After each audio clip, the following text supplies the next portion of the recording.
الحمد لله رب العالمين وبه استعين واشهد ان لا اله الا الله وحده لا شريك له واشهد ان محمدا عبده ورسوله اما بعد قال شيخ الاسلام محمد بن عبد الوهاب رحمه الله ودليل الاستغاثة قوله تعالى استستغيثون ربكم فاستجاب لكم. گرامی قدر مشاہدین، جیسا کہ آپ جانتے ہیں کہ شیخ الاسلام محمد بن عبد الوہاب رحمہ اللہ کا رسالہ الاصول الثلاثہ کو ہم دھیرے دھیرے پڑھ رہے ہیں، جس میں ہم اس مضمون تک پہنچ چکے ہیں کہ اللہ تعالیٰ ہی ہر عبادت کا مستحق ہے، اور چند عبادات دلائل کے ساتھ شیخ نے اس میں ذکر کیا ہے، جس میں سے ایک عبادت استغاثہ ہے. استغاثہ کے معنی ہوتا ہے طلب الغوث، مدد طلب کرنا، شدت کے وقت، مصیبت کے وقت، ہلاکت کے وقت، کشتی ڈوبنے کے وقت، بیڑا پار لگانے کے لیے دہائی دینا، فریاد کرنا، یہ استغاثہ کہلاتا ہے. استغاثہ طلب الغوث وقت الشدت والہلاک، شدت، سختی، ہلاکت اور تباہی کے موقع پر، سخت مصیبت کے موقع پر کسی کو مدد کے لیے پکارنا، کسی سے فریاد کرنا، یہ استغاثہ کہلاتا ہے. یہ عبادت ہے اور خالص اللہ کا حق ہے. اگر یہ کسی مخلوق کے ساتھ کیا جائے جو اللہ کے ساتھ ہونا چاہیے تو یہ شرک میں سے ہوگا، جس سے انسان اسلام سے خارج ہو جائے گا. یہ مختصر سی بات ہے، لیکن اس کی تفصیل شیخ ابن عثیمین رحمہ اللہ نے اس کی بڑی اچھی تفصیل کی ہے اصول ثلاثہ کی شرح میں. ہم اسے آپ کے سامنے رکھتے ہیں. شیخ فرماتے ہیں ہوا اقسام، یعنی استغاثہ کی کئی قسمیں ہیں. پہلی قسم ہے اللہ عز و جل سے استغاثہ اور فریاد کرنا، اور یہ سب سے افضل و اکمل عمل ہے، اور یہ رسولوں اور ان کے متبعین کا طریقہ رہا ہے. اور اس کی دلیل وہ آیت ہے جسے شیخ محمد بن عبد الوہاب رحمہ اللہ نے ذکر کیا ہے، سورہ انفال کی آیت نمبر 9، استستغیثون ربکم فاستجاب لکم، کہ جب تم اپنے رب سے فریاد کر رہے تھے اس وقت کو یاد کرو، اللہ تعالیٰ نے تمہاری فریاد سن لی، اور اللہ تعالیٰ نے ہزار فرشتوں کو آگے پیچھے بھیج دیا تمہاری مدد کے لیے. یہ غزوہ بدر کے واقعے کی طرف اشارہ ہے. نبی کریم صلی اللہ علیہ وسلم نے دیکھا ایک طرف مشرکین کی 1000 کی تعداد ہے، اور آپ کے صحابہ 300، آپ کے ساتھ 300 اور چند صحابہ ہیں، 313 آس پاس آپ کے صحابہ ہیں، اور جبکہ 1000 مشرکین کا لشکر ہے. تو آپ صلی اللہ علیہ وسلم اپنے عریش میں، جو مخصوص آپ کے لیے خیمہ بنایا گیا تھا، جو چھپر بنایا گیا تھا، جو رہائش گاہ آپ کی تعمیر کی گئی تھی بدر کے مقام پر، آپ اس میں داخل ہو گئے اور اپنے دونوں ہاتھوں کو اٹھا کر کے رب العالمین سے فریاد کرنے لگے، قبلہ رخ ہو کر کے. آپ نے خوب دعائیں کی، اور آپ نے اپنی اس دعا میں کہا اللہم انجز لی ما وعدتنی، اللہم ان تہلک هذه العصابۃ من اہل الاسلام لا تعبد فی الارض، جیسا کہ صحیح مسلم کی حدیث ہے کہ اللہ کے نبی صلی اللہ علیہ وسلم نے رو رو کے، گڑ گڑا کے، اصرار کے ساتھ، گریوزاری کے ساتھ اللہ تعالیٰ سے دعا فرمائی، اور آپ نے کہا کہ اے اللہ، تو نے جو مجھ سے وعدہ کیا ہے نصرت کا، فتح کا، غلبہ کا،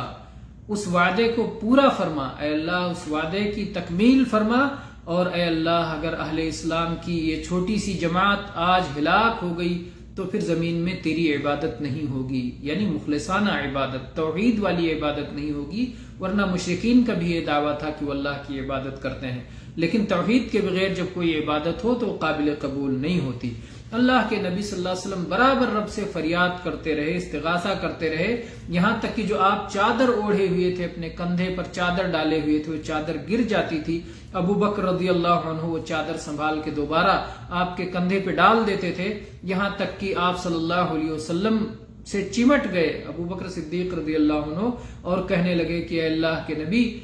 رب سے یہ فریاد کافی ہے، آپ جو رب سے رو رہے ہیں، گڑ گڑا رہے ہیں، یہ کافی ہے. آپ کا رب ضرور آپ سے کیا ہوا وعدہ پورا فرمائے گا. چنانچہ اللہ تعالیٰ نے قرآن پاک میں یہ آیت نازل فرمائی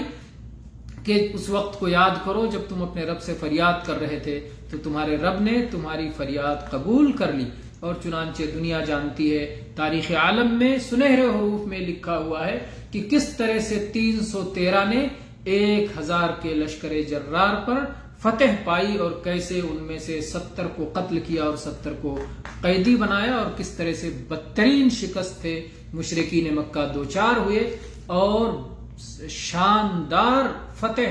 اہل اسلام کو نصیب ہوا. تو بہرحال اس میں اللہ تعالیٰ نے اپنے نبی صلی اللہ علیہ وسلم کی فریاد سنی، اور اس طرح سے ہمیشہ آپ کے متبعین بھی کرتے رہے ہیں اور اللہ ان کی فریاد سنتا رہا ہے. تو یہ استغاثہ کی پہلی قسم ہے. استغاثہ کی دوسری قسم یہ ہے کہ مردوں سے فریاد کیا جائے یا ایسے زندوں سے فریاد کیا جائے جو حاضر نہیں ہیں بلکہ غائب ہیں، اگرچہ ان کے بارے میں یہ دعویٰ ہو کہ یہ فریاد کے لائق ہیں اور یہ فریاد پر مدد کر سکتے ہیں، لیکن وہاں وہ موجود نہیں ہیں، وہ دور ہیں، نہ آپ کی آواز سن رہے ہیں اور نہ آپ کے کام آ سکتے ہیں. ان سے فریاد کرنا تو یہ شرک ہے. اس طرح کا عمل وہی شخص کر سکتا ہے جس کا یہ عقیدہ ہو کہ ان لوگوں کا اس کائنات میں کوئی خفیہ تصرف ہے، جبکہ اللہ نے کسی کو اس کی قدرت عطا نہیں کی ہے. کائنات میں اللہ تعالیٰ ہی تنہا تصرف کرتا ہے، کسی اور کو ربوبیت کا اللہ نے یہ حق نہیں دیا ہے. چنانچہ قرآن پاک میں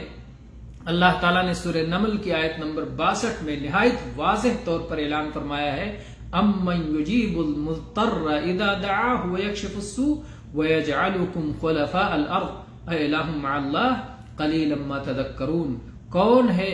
جو پریشان حال کی پکار کو سنتا ہے، اس کی دعا کو قبول کرتا ہے اور اس کی مصیبت کو دور کرتا ہے، اور تمہیں زمین میں یکے بعد دیگرے پیدا کرتا ہے، موت دیتا ہے، زمین میں ایک دوسرے کا جانشین بناتا ہے. کیا اللہ کے سوا اور بھی کوئی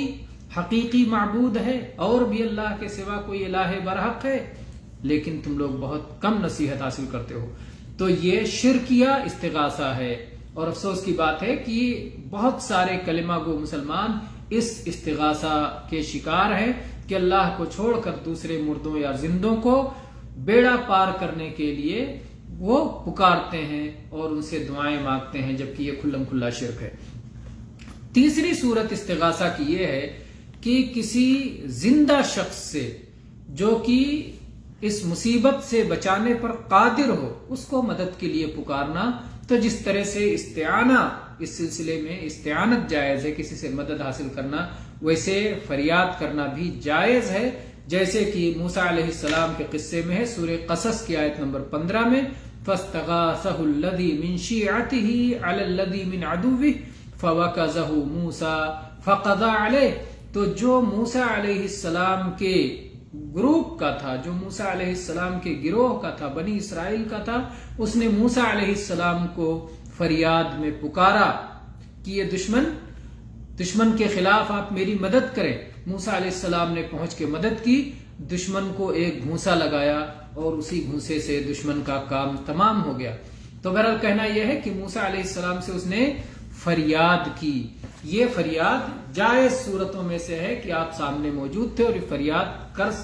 جو ہے اس مصیبت میں اس کے کام آ سکتے تھے، اور ایسا کرنا جائز اور درست ہے. اور چوتھی صورت یہ ہے استغاثہ کی کہ کوئی آدمی کسی زندہ سے جو کہ مدد آنے کے لائق نہ ہو، مدد کرنے کے قابل نہ ہو، مصیبت میں اسے پکارے، تو یہ بھی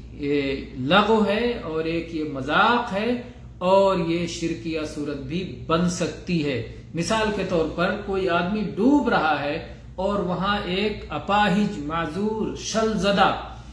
جس کے ہاتھ پیر کام نہیں کر رہے اس کو پکار رہا ہے کہ بھائی مجھے ڈوبنے سے بچا لے. تو ظاہر ہے کہ وہ خود اپاہج ہے، معذور ہے، مشلول ہے، اس کے ہاتھ پیر کام نہیں کر رہے ہیں، وہ خود